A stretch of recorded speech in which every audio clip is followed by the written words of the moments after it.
এই যে আপনি একটা মানুষকে কটু কথা শোনালেন, খারাপ ব্যবহার করলেন, সে সারাদিন কিছু খায়নি, সারা রাত ঘুমাতে পারেনি, কষ্ট পাচ্ছে। আপনার ব্যবহার আচরণে বা কথায় একটা মানুষ কষ্ট পাচ্ছে। এসব করে আপনি ভাবছেন আপনি জিতে গেছেন? আপনার কি মনে হয় আপনি ভালোবাসতে জানেন?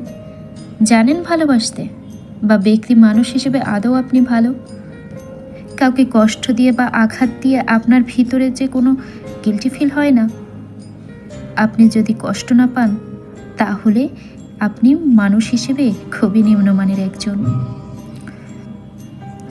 কারো ভালোবাসা পাওয়ার যোগ্যতা আপনার নেই। আপনি জানেন না একজন মানুষকে কিভাবে ট্রিট করতে হয়। আপনার উচিত মানুষকে ভালোবাসতে শেখা এবং একটা সুন্দর হৃদয়ের চর্চা করা। একটা সহানুভূতিশীল হৃদয় নিশ্চয়ই কারোর দুর্বলতা নয়।